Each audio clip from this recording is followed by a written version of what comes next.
ओम शांति। बेहद का शिव बाबा हमें बेहद का वर्षा देने के लिए इस सृष्टि पर आते हैं, परंतु जैसे किसी बड़ी चीज़ को प्राप्त करने से पहले छोटी चीज़ को छोड़ना पड़ता है, जीवन में भी आगे बढ़ने के लिए पीछे की बातों को, बीती हुए लम्हों को छोड़ना पड़ता है।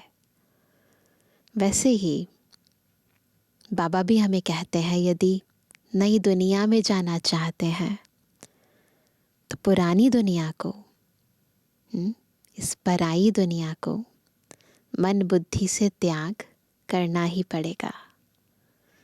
क्योंकि यदि आगे बढ़ना है, सतयुग में जाना है और कलयुग को भी नहीं छोड़ना है, तो बीच मंझधार में रह जाएंगे।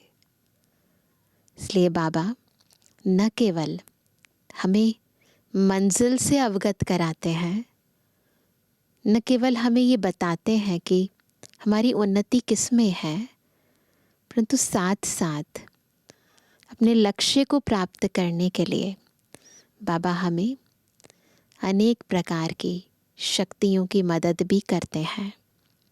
अपने ज्ञान द्वारा हमें बार बार समझानी, सावधानी, ज्ञान की अनेक गहराइयों के द्वारा हमारे अंदर की शक्तियों को बार बार इमर्ज भी करते हैं।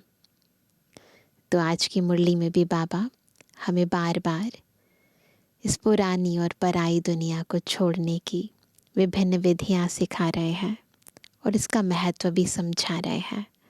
सुनते हैं बाबा के मधुर महावाक्य। आज है 3 सितंबर 2024।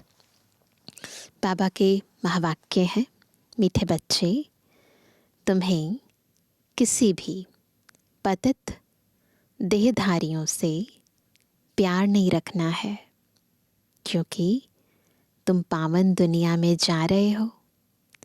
एक बाप से प्यार करना है ना, पावन दुनिया में जाना है तो पतित से प्यार क्यों करेंगे। जहाँ जाना है वैसी सारी बातें धारण करनी है ना। तो संपूर्ण पवित्र कौन है, सदा पवित्र कौन है? बाबा। तो एक बाबा को याद करना है। प्रश्न है, तुम बच्चों को किस चीज़ से तंग नहीं होना है और क्यों? तंग हो जाते हैं ना किस चीज़ से? उत्तर है, तुम्हें अपने इस पुराने शरीर से ज़रा भी तंग नहीं होना है, ज़रा भी नहीं, है ना। क्योंकि यह शरीर बहुत बहुत वैल्यूएबल है।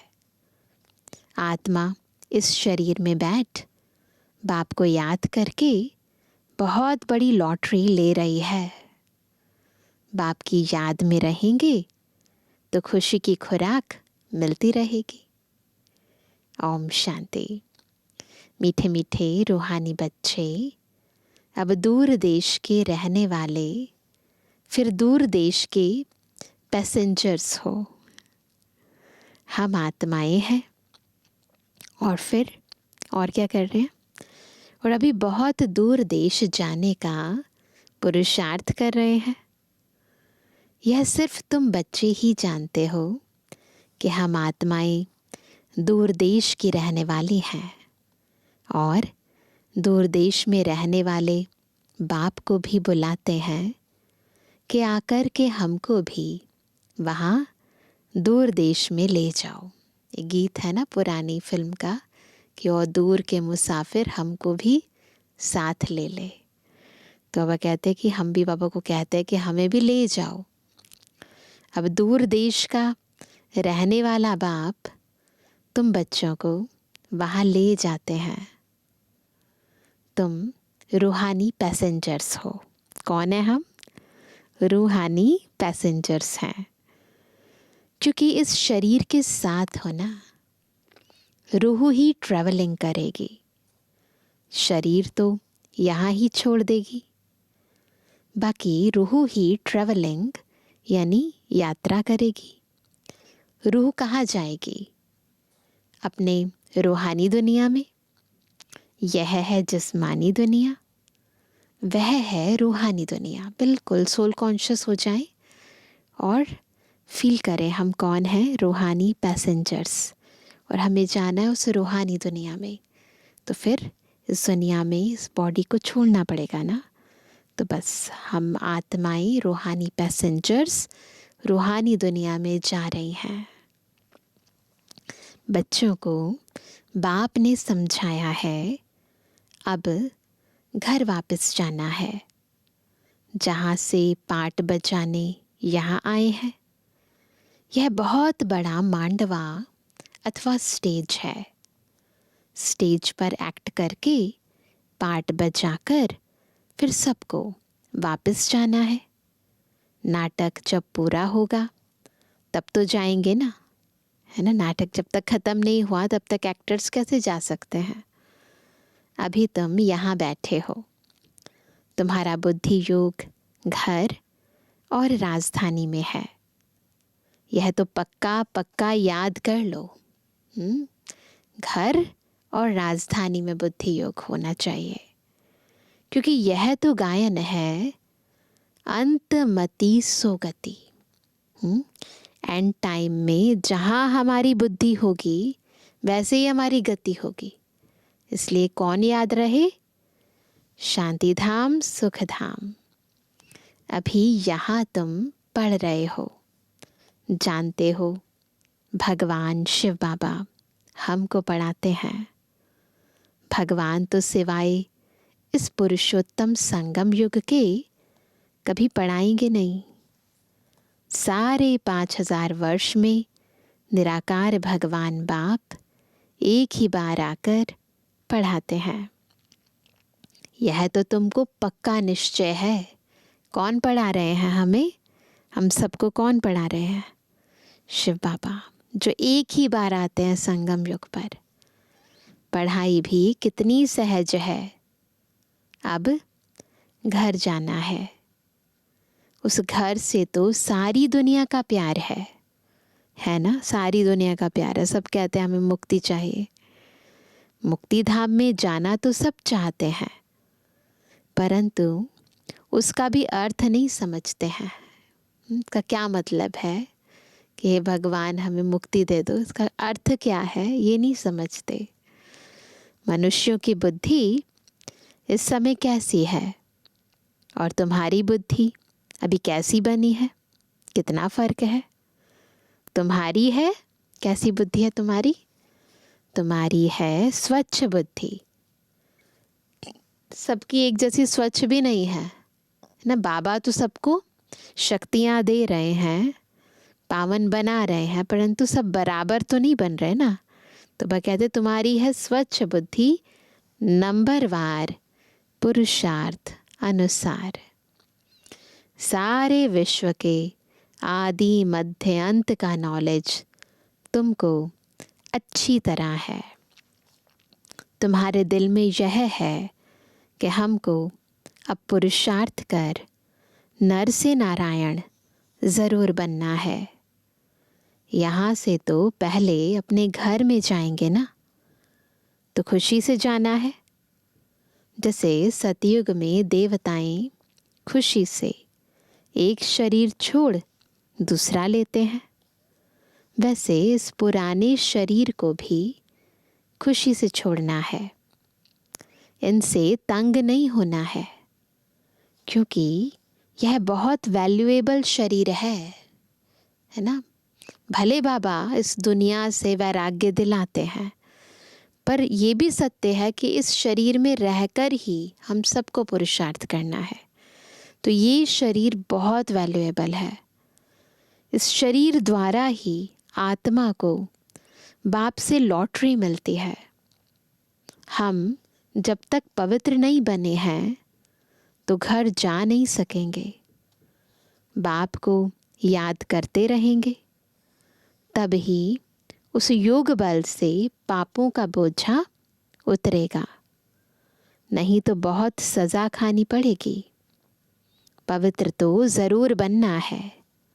लौकिक संबंध में भी बच्चे कोई गंदा पतित काम करते हैं तो बाप गुस्से में आकर लाठी से भी मार देते हैं। ये पुराने ज़माने की बात है, आजकल तो कोई किसी को कुछ नहीं कह पाता है ना, क्योंकि बेकायदे पतित बनते हैं।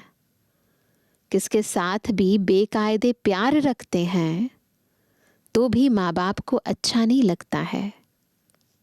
यह बेहद का बाप फिर कहते हैं तुम बच्चों को यहाँ तो रहना नहीं है, ऐसी दुनिया में नहीं रहना है, अभी तुमको जाना है नई दुनिया में। वहाँ विकारी पतित कोई होता नहीं, एक ही पतित पावन बाप आकर ऐसा पावन तुमको बनाते हैं। केवल एक बाबा ही है जो हमें ऐसा पावन बनाते हैं, क्योंकि वो ही पतित पावन है। तो बाबा खुद कहते हैं हमारा दिव्य जन्म, कैसा जन्म है हमारा? हमारा जन्म दिव्य और अलौकिक है, और कोई भी आत्मा मेरे समान शरीर में प्रवेश नहीं कर सकती। जैसे शिव बाबा ब्रह्मा तन में प्रवेश करते हैं, ऐसे कोई और आत्मा नहीं प्रवेश कर सकती। भल धर्म स्थापक जो आते हैं उनकी आत्मा भी प्रवेश करती है, परंतु वह बात ही अलग है। क्या अलग है? हम तो आते ही हैं सबको वापस ले जाने के लिए। देखो अंतर समझना इस बात को। बाबा आते हैं हमको वापस ले जाने के लिए, वह तो ऊपर से उतरते हैं नीचे अपना पाठ बजाने। हम तो सबको ले जाते हैं, फिर बतलाते हैं कि तुम कैसे पहले पहले नई दुनिया में उतरेंगे। उस नई दुनिया सतयुग में बगुला कोई भी होता नहीं, वहाँ कोई बगुला नहीं होगा। बगुला मतलब पंछी की बात नहीं कर रहे हैं, है ना। बगुला क्या खाता है? गंद खाता है ना। तो वहाँ ऐसी कोई गंदगी नहीं खाने वाला होगा, गंद करने वाले विकारों में जाने वाले नहीं होंगे। तो बाबा कहते हैं बाप तो आते ही है बगुलों के बीच। जिस समय सारी दुनिया में सब आत्माएं पतित हैं, उस समय बाबा आते हैं। परंतु नई दुनिया में कोई बगुला नहीं होगा। फिर तुमको क्या बनाते हैं? हंस बनाते हैं। तुम अब हंस बने हो। मोती ही चुगते हो। क्या चुग रहे हैं अभी? ज्ञान के मोती चुग रहे हैं ना। सतयुग में तुमको यह रत्न नहीं मिलेंगे। देख लो, जितने चुगने अभी चुग लो। सतयुग में ये ज्ञान नहीं मिलने वाला। यहाँ तुम यह ज्ञान रत्न चुग कर हंस बनते हो। बगुले से तुम हंस कैसे बनते हो, यह बाप बैठ समझाते हैं। अभी तुमको हंस बनाते हैं। देवताओं को हंस, असुरों को बगुला कहेंगे। अभी तुम किचड़ा छुड़ाए मोती चुगाते हो। तुम ही पद्मा पदम, बाबा क्या बनाते हैं हमें? तुमको ही पद्मा पदम भाग्यशाली कहते हैं। तुम्हारे पैर में छापा लगता है पद्मों का, है ना। तो कितने भाग्यशाली हैं। शिव बाबा को पाँव है? शिव बाबा को तो पाँव है नहीं जो पद्म हो सके। वह तो तुमको पद्मा पदम भाग्यशाली बनाते हैं। बाप कहते हैं मैं तुमको विश्व का मालिक बनाने आया हूँ। यह सब बातें अच्छी रीति समझने की हैं। मनुष्य यह तो समझते हैं ना स्वर्ग था, परंतु कब था फिर कैसे होगा यह पता नहीं है। तुम बच्चे अभी रोशनी में आए हो, अभी हमें सारा ज्ञान हो गया है। वह सब है अंधियारे में। यह लक्ष्मी नारायण विश्व के मालिक कब कैसे बने यह पता ही नहीं है। 5,000 वर्ष की बात है। बाप बैठकर समझाते हैं। क्या समझाते हैं? जैसे तुम आते हो पाठ बजाने, वैसे मैं भी आता हूँ। तुम निमंत्रण देकर बुलाते हो, हे बाबा हम पतितों को आकर पावन बनाओ। और किसको भी ऐसे कभी नहीं कहेंगे। है कोई मनुष्य आत्मा जिसको हम ये कहें कि आओ हमें पतित से पावन बनाओ? अपने धर्म स्थापक को भी ऐसे नहीं कहेंगे कि आकर सबको पावन बनाओ। क्राइस्ट अथवा बुद्ध को थोड़े ही पतित पावन कहेंगे। किसके कहते हैं, किसको कहते हैं कि आओ पावन बनाओ, प्योर करो हमें, ना? ओ लिबरेटर, ओ प्योरीफायर, किसको कहते हैं? गॉड को कहते हैं। तो उसको ही हम कहते हैं हे पतित पावन भगवान आओ। वो कहते क्राइस्ट अथवा बुद्ध को थोड़ी पतित पावन कहेंगे। गुरु वह, क्या डेफिनेशन है गुरु की? गुरु वह जो सदगति करे। वह तो आते हैं, उनके पिछाड़ी सबको नीचे उतरना है और ही दुर्गति में आ जाते हैं सारे, है ना? तो शिव बाबा ही है सर्व का सदगति दाता, जो हम सबको लिबरेट करते हैं, गति सदगति प्रदान करते हैं। तो गुरु वो जो सदगति करे। यहाँ से वापस जाने का रास्ता बतलाने वाला, सर्व का सदगति करने वाला अकाल मूरत एक ही बाप है। उसे ही कहते हैं सर्व का सदगति दाता। वास्तव में सतगुरु अक्षर ही राइट है। तुम सबसे राइट अक्षर फिर भी सिख लोग बोलते हैं, कहते हैं ना सतगुरु अकाल। बड़ी बड़ी आवाज से कहते हैं सतगुरु अकाल। बड़ी जोर से धुन लगाते हैं, सतगुरु अकाल मूरत कहते हैं। मूरत ही नहीं हो तो वह फिर सतगुरु कैसे बनेंगे? मूरत तो चाहिए ना, कोई तो है ना। ज्योति बिंदु स्वरूप है, ऐसे नहीं है कि नाम रूप से न्यारा है, तो मूरत तो है ना। वह कहते हैं अगर मूरत नहीं हो तो वह फिर सतगुरु कैसे बनेंगे, सदगति कैसे देंगे? वह सतगुरु स्वयं ही आकर अपना परिचय देते हैं। मैं तुम्हारे मिसल जन्म नहीं लेता हूँ। और तो सब शरीरधारी बैठ सुनाते हैं, तुमको अशरीरी रूहानी बाप बैठ समझाते हैं। रात दिन का फर्क है। इस समय मनुष्य जो कुछ करते हैं वह रॉन्ग ही करते हैं, क्योंकि रावण की मत पर है ना। क्यों रॉन्ग करते हैं? क्योंकि रावण की मत पर है। हर एक में 5 विकार हैं। अभी रावण राज्य है, सारी सृष्टि पर 5 विकारों का राज्य है। यह बातें डिटेल में बाप बैठ समझाते हैं। नहीं तो सारी दुनिया के चक्र का मालूम कैसे पड़े? कौन बताएगा, है ना? केवल शिव बाबा क्रिएटर ही बता सकता है। तो बाबा कहते हैं यह चक्र कैसे फिरता है मालूम पड़ना चाहिए ना। यह भी तुम नहीं कहते हो कि बाबा समझाओ, आप ही बाप समझाते रहते हैं। हमने तो कहा ये बाबा आओ पतित से पावन बनाओ, ये नहीं कहा बाबा आओ समझाओ। लेकिन बाबा खुद ही समझाते हैं, बिना कहे समझाते हैं। तुमको एक भी प्रश्न पूछने का नहीं रहता, ऐसा समझा देते हैं, सारे क्वेश्चंस खत्म हो जाते हैं।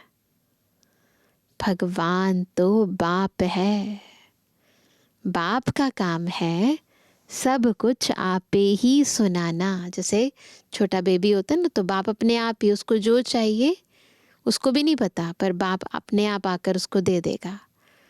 तो वैसे ही हमारा बाबा भी, हमें खुद को भी नहीं पता हमें एग्जैक्टली क्या चाहिए, पर बाबा बिना मांगे हमें सब कुछ दे देते हैं, अपने आप ही दे देते हैं। तो बाबा कहते हैं बाप का काम है सब कुछ आप ही सुनाना, आप ही सब कुछ करना। बच्चों को स्कूल में बाप आप ही बिठाते हैं, नौकरी पर लगाते हैं, फिर उनको कहते हैं 60 वर्ष बाद यह सब छोड़ भगवान का भजन करना, वेद शास्त्र आदि पढ़ना, पूजा करना। तुम आधा कल्प पुजारी बने, फिर आधा कल्प के लिए पूज्य बनते हो। पवित्र कैसे बनो उसके लिए कितना सहज समझाया जाता है, फिर भक्ति बिल्कुल छूट जाती है ना। बिल्कुल 2 युगों तक हम भक्ति नहीं करेंगे। वह सब भक्ति कर रहे हैं दुनिया में, बाकी लोग तो भक्ति कर रहे हैं ना। तुम क्या कर रहे हो? तुम ज्ञान ले रहे हो। वह रात में है, तुम दिन में जाते हो, अर्थात स्वर्ग में। गीता में लिखा हुआ है मनमना भव। यह अक्षर तो मशहूर है, गीता पढ़ने वाले समझ सकते हैं। बहुत सहज लिखा हुआ है। सारी आयु गीता पढ़ते आए हैं, कुछ भी नहीं समझते। अब वही गीता का भगवान बैठ सिखलाते हैं तो पतित से पावन बन जाते हैं। अभी हम भगवान से गीता सुनते हैं, फिर औरों को सुनाते हैं, पावन बनते हैं। बाप के महावाक्य है ना, यह है वही सहज राजयोग। मनुष्य कितने अंधश्रद्धा में डूबे हुए हैं, है ना।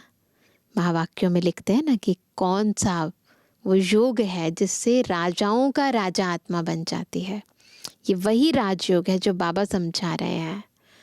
लेकिन मनुष्य अंधश्रद्धा में डूबे हुए हैं, तुम्हारी तो बात ही नहीं सुनते हैं। ड्रामा अनुसार उन्हों की भी जब तकदीर खुले तभी आ सके, है ना। ड्रामा में जब जिस आत्मा का पाठ होता है आ जाता है, तो बाबा कहते हैं तभी आ सके तुम्हारे पास। तुम्हारी जैसी तकदीर, नाश करो, नशा चढ़ रहा है सबको।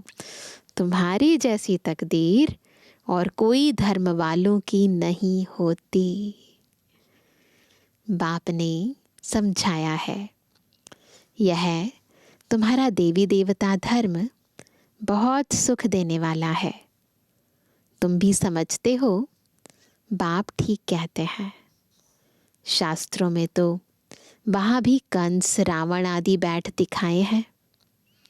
वहाँ के सुख का तो कोई को पता ही नहीं है। भल देवताओं को पूजते हैं, परंतु बुद्धि में कुछ नहीं बैठता।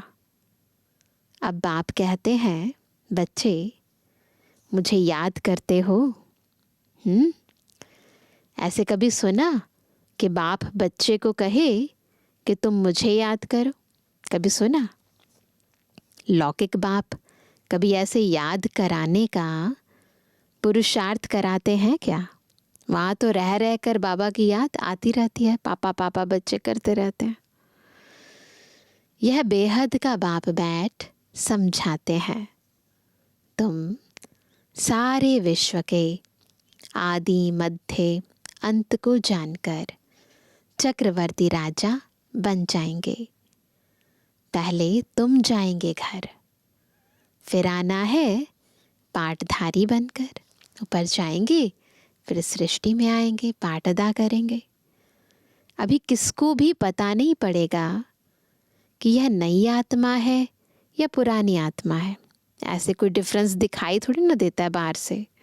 नहीं, नई आत्मा का नामाचार ज़रूर होता है। अभी भी देखो कोई कोई का कितना नामाचार होता है ना कईयों का। मनुष्य ढेर आ जाते हैं, बैठे बैठे अनायास ही आ जाते हैं, है ना। तो वह प्रभाव पड़ता है। बाबा भी इसमें अनायास ही आते हैं। ब्रह्मा बाबा में तो वह प्रभाव पड़ता है।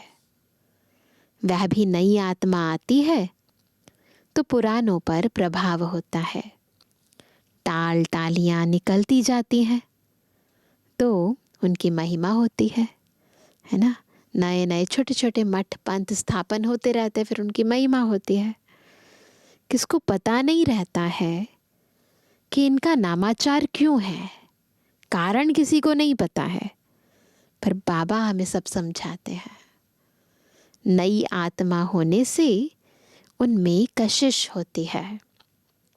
अभी तो देखो कितने ढेर झूठे भगवान बन गए हैं। इसलिए गायन है, क्या गाते हैं इस पर?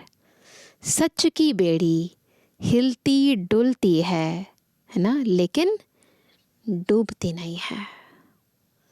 तूफान बहुत आते हैं क्योंकि भगवान खिवैया है ना। ऐसी दुनिया में जहाँ हर एक अपने को भगवान कहकर बैठा है, उसमें फिर सत्य परम पिता परमात्मा को प्रत्यक्ष करना बहुत बड़ा चैलेंज है। परंतु बाबा ने कहा है सच की बेड़ी हिलती है डुलती है पर डूबती नहीं है। सच तो प्रत्यक्ष होकर ही रहता है। तो बाबा कहते हैं तूफान बहुत आते हैं क्योंकि भगवान खिवैया है ना। बच्चे भी हिलते हैं, नाव को तूफान बहुत लगते हैं और सत्संगों में तो ढेर जाते हैं, परंतु वहाँ कभी तूफान आदि की बात नहीं आती। यहाँ अबलाओं पर कितने अत्याचार होते हैं, परंतु फिर भी स्थापना तो होनी है।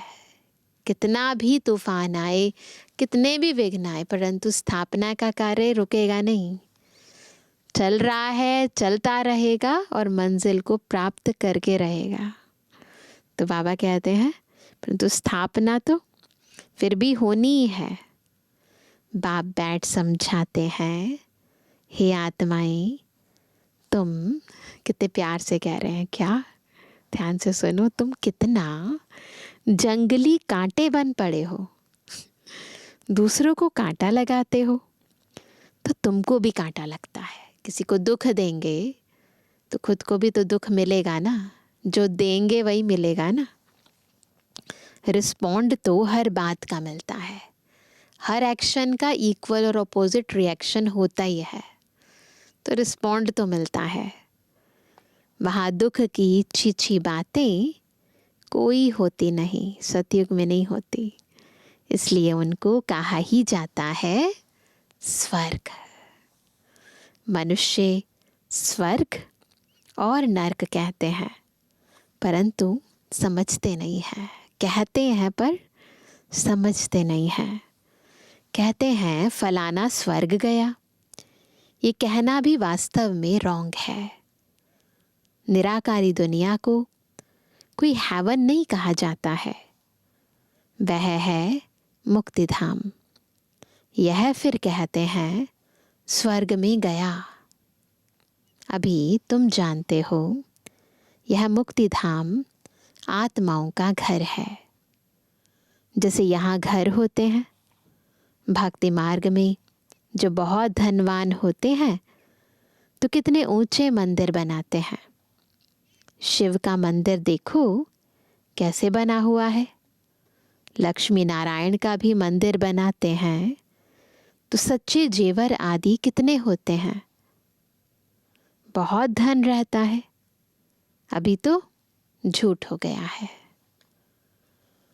तुम भी आगे कितने सच्चे जेवर पहनते थे, है ना। पहले तो सब सच्चे जेवर ही पहनते थे, अभी तो सब इमिटेशन।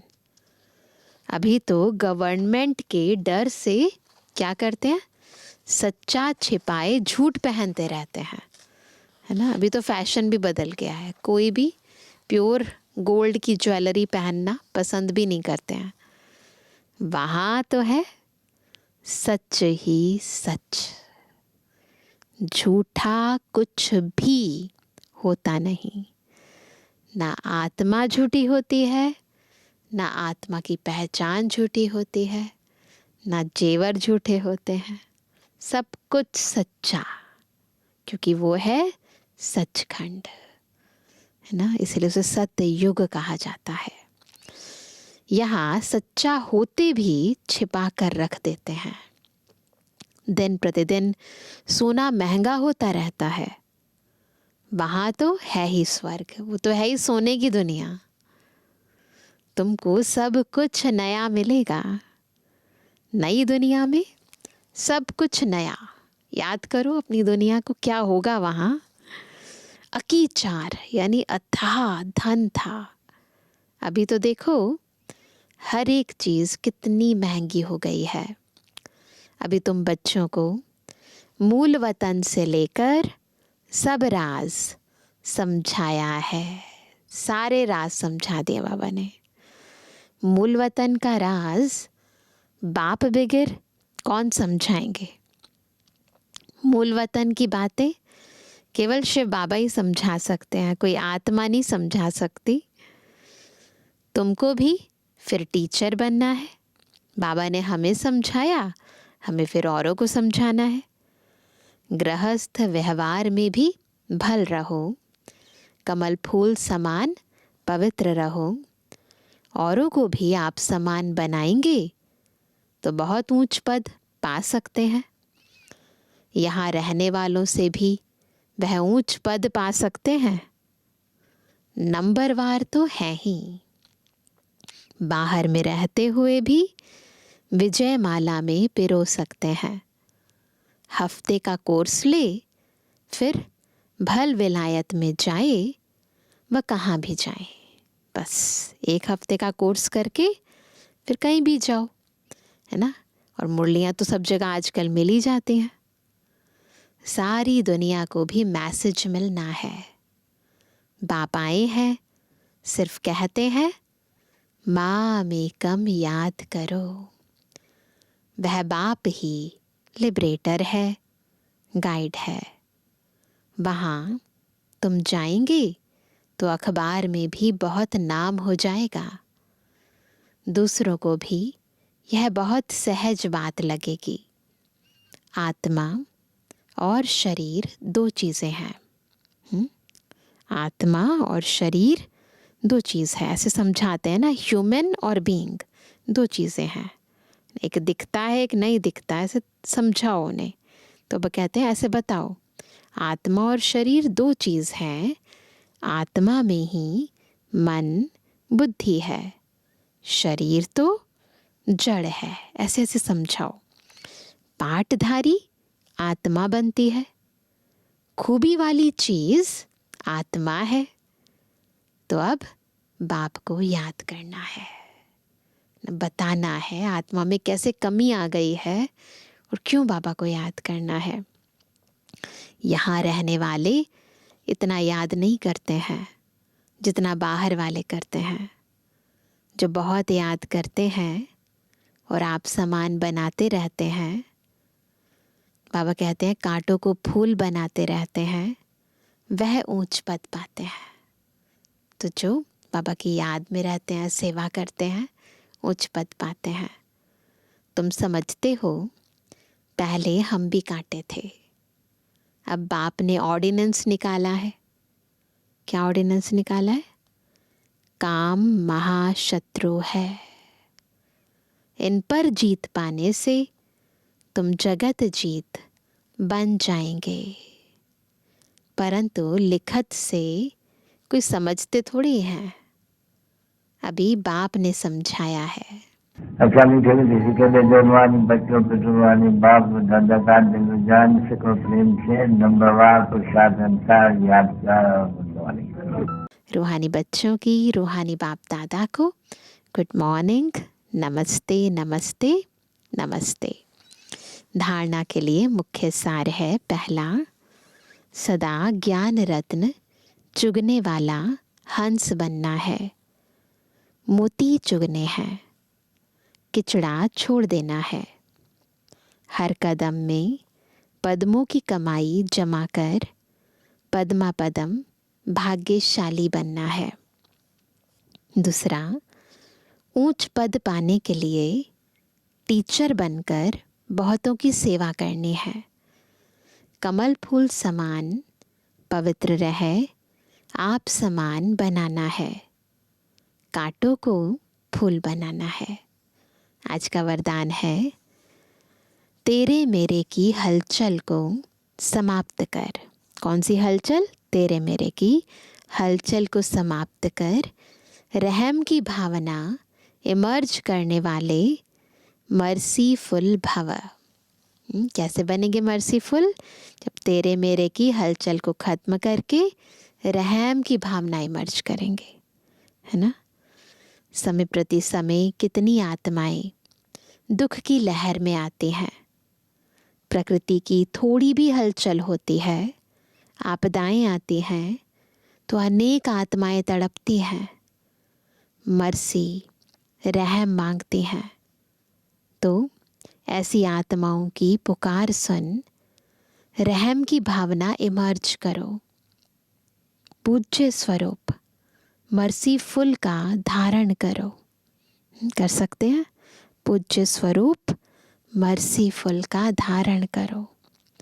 स्वयं को संपन्न बना लो तो यह दुख की दुनिया संपन्न हो जाए। अभी परिवर्तन के शुभ भावना की लहर तीव्र गति से फैलाओ, तो तेरे मेरे की हलचल समाप्त हो जाएगी। तो बस रहम दिल स्वरूप को इमर्ज करो, है ना। स्लोगन है, व्यर्थ संकल्पों की हथौड़ी से। कौन सी हथौड़ी?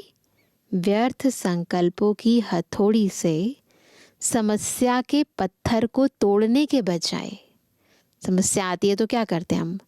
वेस्ट थॉट्स क्रिएट करने लगते हैं ना। तो बाबा कहते हैं, व्यर्थ संकल्पों की हथौड़ी से समस्या के पत्थर को तोड़ने के बजाय हाई जंप दे, समस्या रूपी पहाड़ को पार करने वाले बनो। तरीका बता रहे हैं, समस्या को पार करने की विधि बता रहे हैं। लड़ो नहीं, भिड़ो नहीं, व्यर्थ संकल्प नहीं चलाओ, बस उड़ो और पार कर लो। अभी सुनते हैं आज का अव्यक्त इशारा।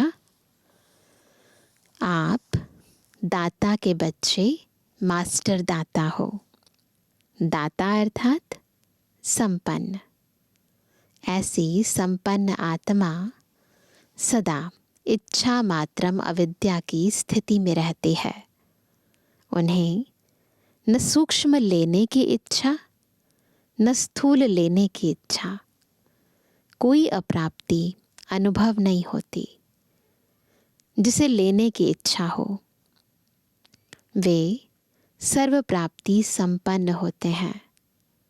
प्राप्ति संपन्न ही औरों को प्राप्ति करा सकते हैं। तो औरों को प्राप्ति कौन करा सकते हैं? जो खुद प्राप्ति संपन्न है। अच्छा, ओम शांति।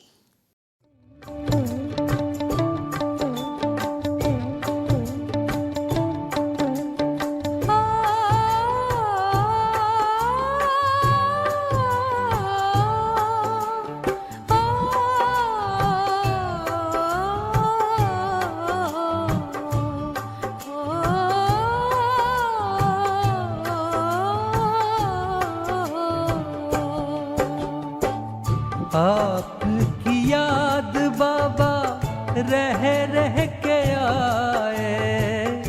आपकी याद बाबा रह रह के आए। देगा कौन इतना प्यार आपके सिवाय? देगा कौन इतना प्यार आपके सिवाय?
याद न आए क्यों जिनसे प्राण पाए, याद न आए क्यों जिनसे प्राण पाए, देगा कौन इतना प्यार आपके सिवाय। आपकी याद बाबा,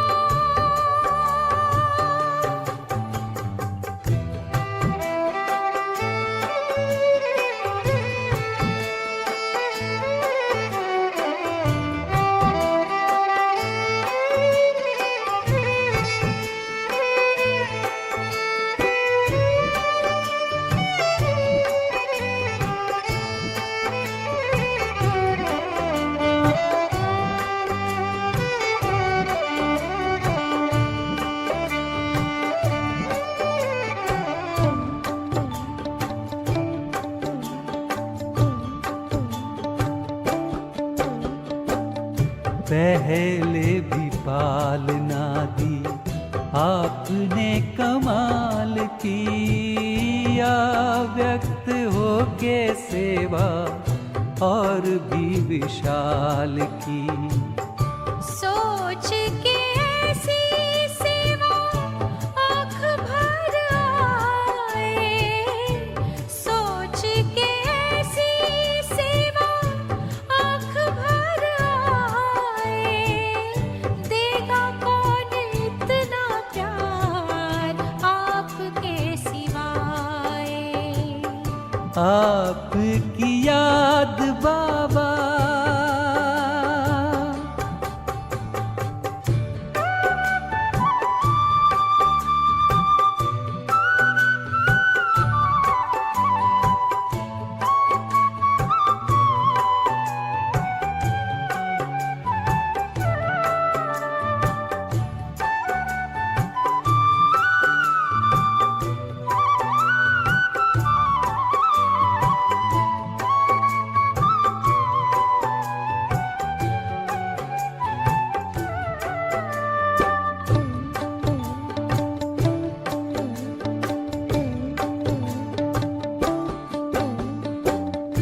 सुनते हैं ध्यान से आपका ये कहना, निराकारी निर्विकारी निरंकारी रहना।